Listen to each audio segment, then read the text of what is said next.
And therefore, those people who are not this side, I think they are Philistines, but I don't want to say which side they are.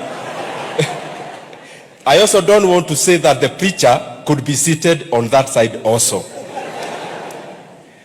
Lakini pia hapo umetusomea kitambu na wakakuja na the king said that whoever the party that you read about the daughter, na wakakubaliana maneno mingi. Wakakubaliana na nikaona kuna watu wanaanza kucheka already. Mimi nimejaribu kutafuta, pengine utanionyesha pahali ilisemekana no payment of taxes. But I'll keep searching.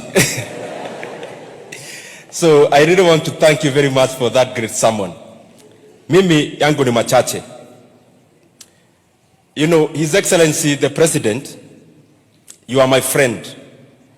And I know for sure, as Honorable for Kasarani has said, our captain, that God always chooses the right tool at the right time for the right job. And I can confirm, and I don't want to chest dump, I'm just saying it in humility, that having known the kind of challenges in our country, and having known the character of the person leading our country, it is clear that God knew the kind of turbulence you are going to face, but He also knew that He has the right tool for the job. The country needs a very resolute person and a very bold person, and I am sure we got the best. And His Excellency, Your Excellency, when I was in class 6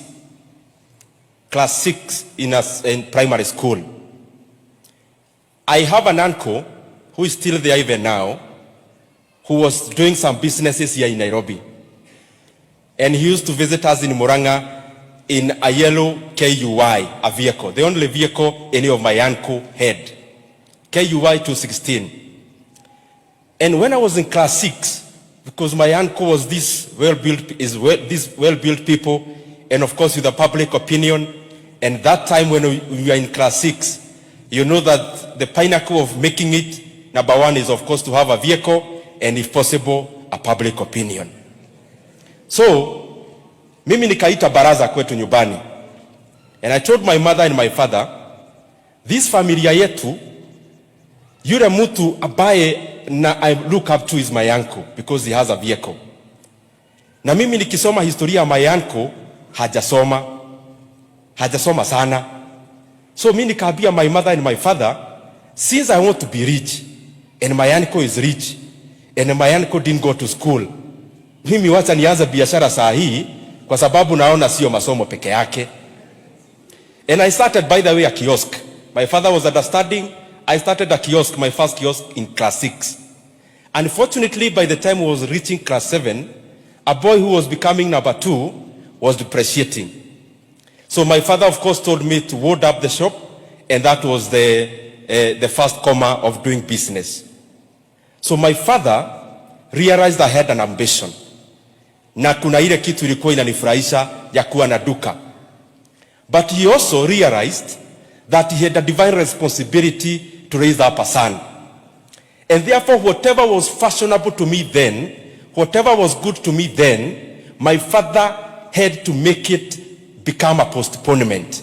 He had to tell me, yes, it is good, but it's not the right time. Na akaniambia maneno ya biashara kwanza ikwame. His Excellency the President, God has made you the President of Kenya, but also the father of our nation, Kenya. At such a time like this, our country does not need populism, and especially irresponsible populism. My father would have told me, kijana yangu nakupenda, wewe fanya biashara. But he had a divine role, not just to please me, but to do what is right for my future. Mr. President, you came to a country where our public debt is 9 trillion Kenya shillings. You came to a country where inflation was almost going to double digit. You came to a country where much of the workforce, the able workforce, 36% of those who are qualified to work have no jobs. You came to a country where we are not even able to feed ourselves. Mr. President, you had a choice.